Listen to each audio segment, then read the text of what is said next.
వాళ్ళు వెడతారు. మీరు కూడా వెళ్ళి రాజీని పలకరించరండి.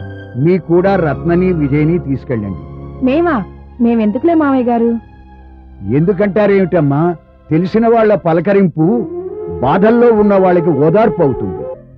రాజీ ఇప్పట్లో మనిషి కాలేదు. అయినా ఎలా తేరుకోగలదురా? గర్భశోకం కదా. అలాంటి కొడుకులు ఎందుకు పుడతారో.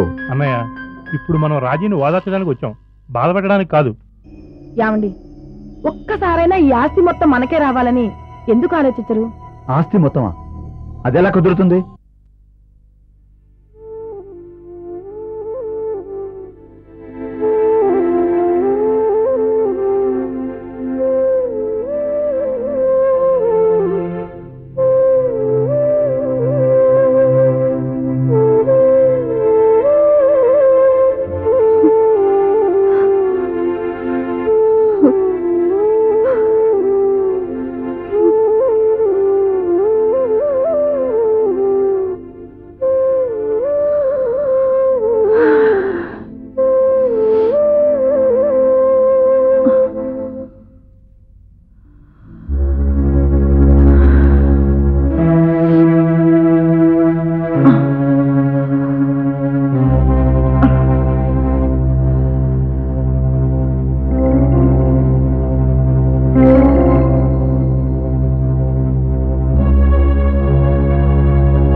సందీప్కు బెంగళూరులో ఉద్యోగం వచ్చిందా? వాడు నాకు చెప్పనే లేదు.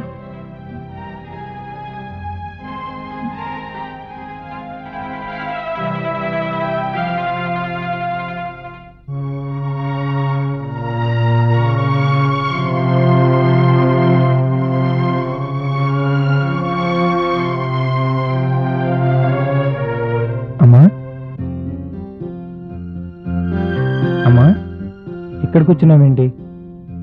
నా గదిలో ఏం తోచుకు ఇలా వచ్చానురా. పోనీ కాసేపు అలా బయట తిరిగొద్దామా? వద్దు, నాకెక్కడికి రావాలని లేదు. ఇలా ఇంట్లోనే కూర్చుంటే సమీర్ జ్ఞాపకాలు నేను మనశ్శాంతిగా ఉండనివ్వమ్మా. నేనిప్పుడు మనశ్శాంతి పోగొట్టుకున్నది నీ గురించే సందీప్. నా గురించా? ఏమైందమ్మా? నేనేమన్నా తప్పు చేశానా? నా వలన నీకెందుకు బాధ కలుగుతుంది? నా బాధలు నాతోటే ఉండిపోవాలి. నా వాళ్ళంతా నా గురించే బాధపడుతూ వాళ్ళ విలువైన సమయాన్ని భవిష్యత్తును పాడు చేసుకోకూడదు. ఇప్పుడు నువ్వు అదే చేస్తున్నావు. నేనేం చేశానమ్మా? ఈ కవర్ గురించి నేను మాట్లాడుతున్నాను. ఇది ఎప్పుడు వచ్చింది? నువ్వు నాతో ఎందుకు చెప్పలేదు? అమ్మా, అది నువ్వు చూసేసావా? నీ గురించి అసలు ఆలోచించుకోవా? నీ ట్రైనింగ్ పూర్తవగానే ఇంత మంచి ఉద్యోగం రావడం గొప్ప విశేషం సందీప్. నిజమేనమ్మా, కానీ ఏమిట్రా, ఎంతో మందికి రాని అవకాశం నీకు వచ్చింది. రేపొద్దునే ఉద్యోగంలో జాయిన్ అవ్వమంటున్నారు. నువ్వు ఇప్పుడు బయలుదేరితే బెంగళూరుకి సరైన సమయంలో చేరుకుంటావు. పద, వెళ్ళి బట్టలు సర్దుకో. వద్దమ్మా, నాకు ఆ ఉద్యోగం వద్దు. ఏ ఎందుకొద్దు? మంచి జీతం, విదేశాలకు పంపిస్తారట. ఇలాంటి అవకాశాలు మళ్ళీ మళ్ళీ రావురా. రాకపోయినా పర్వాలేదు, చిన్న ఉద్యోగం దొరికినా చాలు. ఇక్కడే నీ దగ్గరే ఉండిపోతానమ్మా. అదెలా కుదురుతుంది? ఎల్లకాలం నేను నీతోనే ఉంటానా? అమ్మా వద్దు, నువ్వు అలా మాట్లాడొద్దు. సమీర్ చూస్తే అలా దూరం అయిపోయాడు. అక్క మరో దారిలో ఉంది. ఇప్పుడు నేను కూడా నిన్ను ఒంటరిదాన్ని చేసి నా దారిని నేను చూసుకోవాలా? కుదరదు. నువ్వైనా నా మాట వింటావనుకున్నాను. ఈ ఒక్క విషయంలో నువ్వే నా మాట వినాలమ్మా. ఇలాంటి పరిస్థితుల్లో నిన్ను వదిలిపెట్టే ప్రశ్నే లేదు. మహిని పట్టుకుని ఇక్కడే ఏదో ఉద్యోగం వెతుక్కుంటాను. ఈలోపు నువ్వు కోలుకుంటావు. ఆ తర్వాతే నా పని చూసుకుంటాను. సందీప్, నీ భవిష్యత్తు పాడైపోతుందేమోనని వెళ్ళు వెళ్ళు అంటున్నానే కానీ నీవు లేకుండా బ్రతకడం నాకు కూడా చేత కాదురా. అమ్మా నీ ఇష్టం. నిన్ను వదిలిపెట్టి నేను వెళ్ళనమ్మా. నేను వెళ్ళలేను.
ఎందుకు నాన్న నన్ను వదిలిపెట్టి వెళ్ళిపోయావు?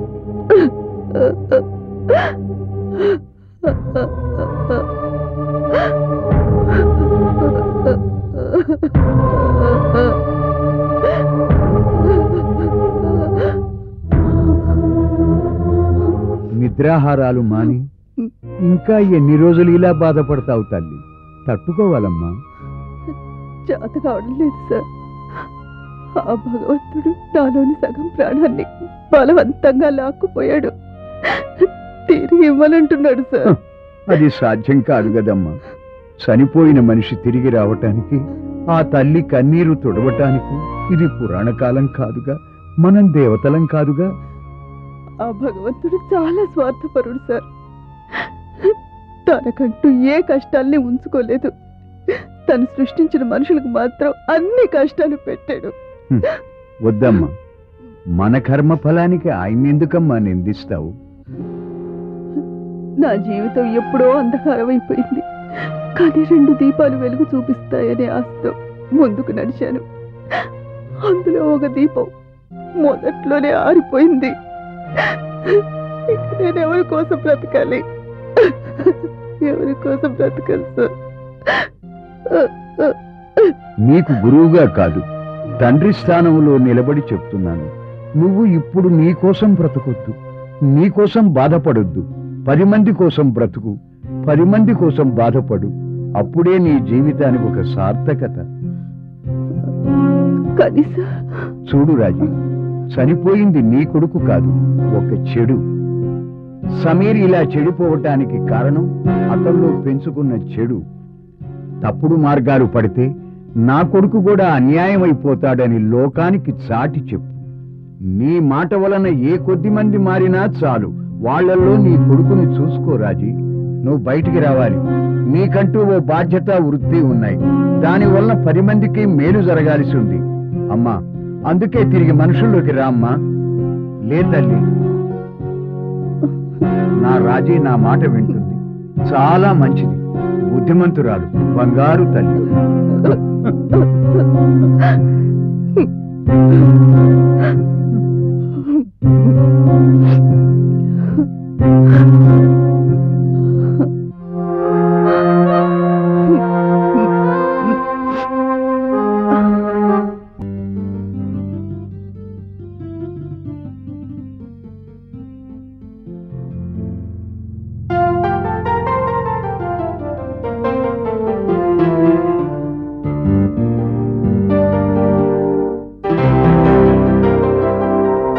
అక్క,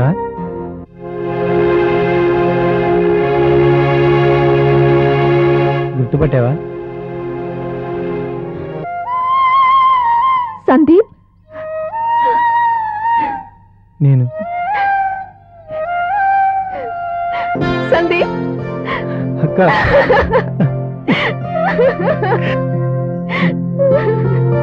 ఊరుకో అక్క, ఊరుకో. సందీప్, పద.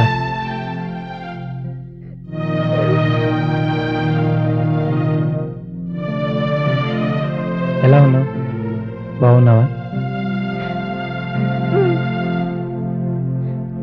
సమీర్ గారిని బ్రతుకుంటే వాడు కూడా నేను చూడడానికి వచ్చేవాడేమో. ఈ విషయంలో నేను చాలా దురదృష్టవంతురాలుగా. ఎదిగిన తర్వాత నేను సమీర్ని చూడలేకపోయాను. ఇలా రావడం నాకు బాధగానే ఉందక్క.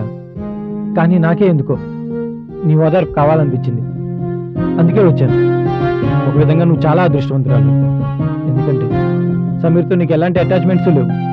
నువ్వు త్వరగా కోలుకోగలవు. కానీ నేను అమ్మ ఇప్పట్లో వాడి జ్ఞాపకాల నుంచి అంత త్వరగా కోలుకోలేదు.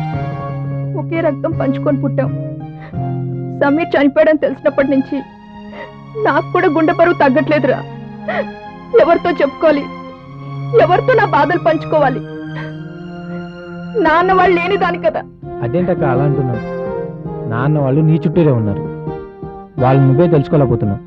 వద్దురా, నన్ను ఇంకా భ్రమలో ఉంచాలని మాత్రం అనుకోవద్దు. నాకెవరూ లేరు. సరే సరే, నీ ఇష్టాన్ని నేను వ్యతిరేకించదలుచుకోలేదు. కానీ ఈ తమ్ముడు కోసం ఓ పని చేసి పెడతావా? ఏంట్రా? ఓసారి ఇంటికి రాక. ఏ ఇంటికి? మీ ఇంటికా? కాదు, మన ఇంటికి.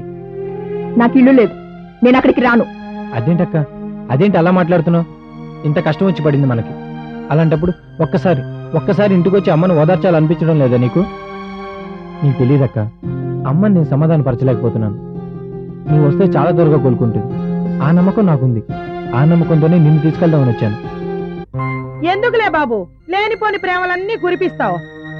ఇన్నాళ్ళు లేని అంజలి అవసరం ఇప్పుడొచ్చిందా మీకు? కనేశారు, మా మొహాన పడేశారు. చచ్చి చెడి పెంచాం.